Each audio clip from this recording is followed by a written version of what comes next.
Sin agua no hay vida. Y sin tierra no hay paz. Without water, there's no life. Without land, there's no peace. And I think that really gets at the heart of the spiritual, cultural, and material relationship that our community has to the watershed.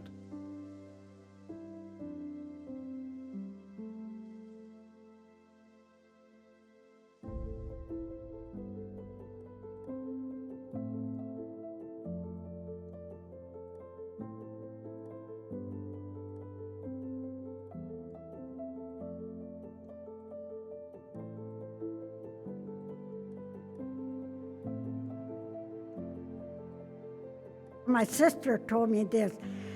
Teresa used to bring a broken down cat from somewhere or a dog that was hurt, and we would see you get different plants and mix and put it on the dog or cat.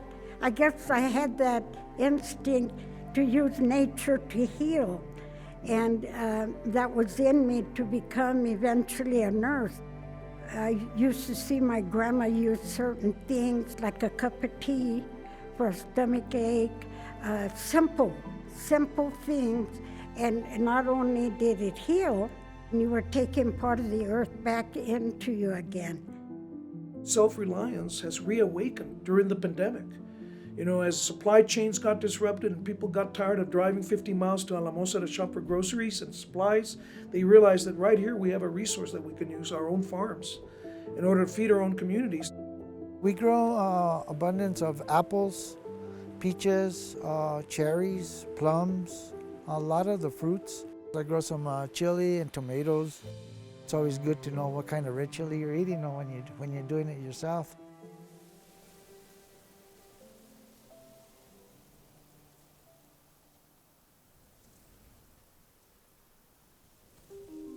The damage from logging has been so extensive that it's altered the rate at which spring melt occurs. If the snow is exposed instead of covered by tree canopy, the rain hits the snow and it melts it really quickly. A lot of farmers were there's situations where their presas are not functioning correctly and they need funding in order to fix them. A lot of times farmers will lose crops because they're just not getting the water they need. There are disproportionately impacted communities. Oftentimes, their voices are not at the table when it comes to decision-making processes. I overheard one of the former state engineers say, oh, those Mexicans down there, they're just playing around with water, with no sense of the profundity of our governance system and all the rest. The acequia is a watershed democracy. It's celebrated all over the planet. There's the hydrologic cycle where there's, evapotranspiration that goes up into the clouds, and then the clouds provide rain or precipitation, so that could be snow, rain, whatever it is, and then that, goes back into the earth and then comes back into our waterways. It's a really beautiful system if you think about it. The way we irrigate with flood irrigation replenishes the watershed and recharges the aquifer and creates habitat for wildlife. So while the industrial farmers in the rest of the valley with their 5,000 center pivot wells are destroying wetlands, we're creating them. What we have that the Colorado Water Plan lacks is indigenous knowledge. In our Pueblo communities, women are water carriers, and so we have this innate connection to water that nobody else can understand. And that characteristic of matriarchy is definitely missing from dominant concepts of conservation and stewardship.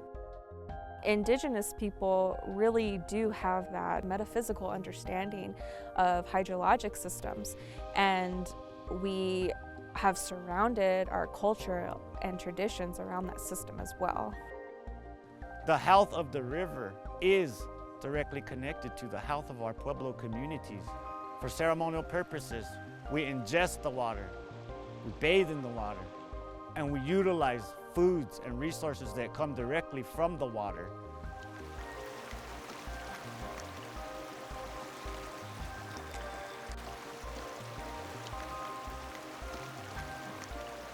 I'm always making a concerted effort to get youth and engage youth in the river so that they can understand it biologically for its significance, ecologically for what it represents to the state of New Mexico, and spiritually and culturally for what it really represents to us as Tewa people.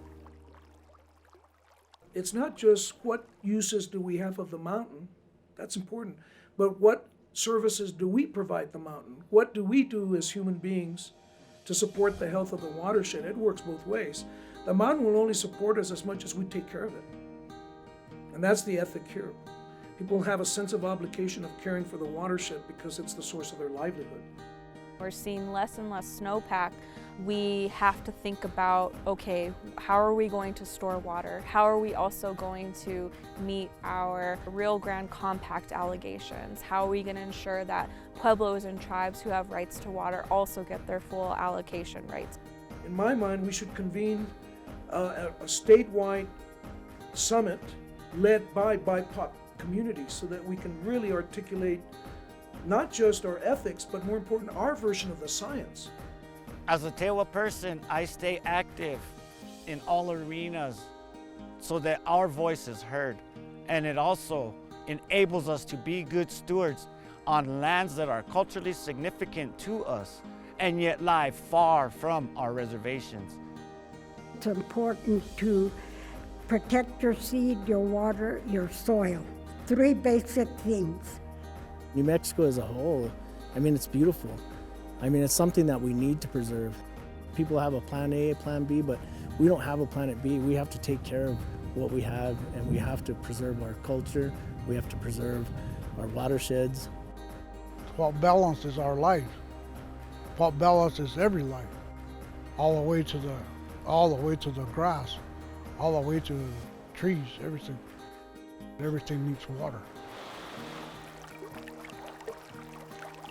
Yes, we're in a crisis and there's urgency, but we can't make rush decisions because it's not going to turn out right.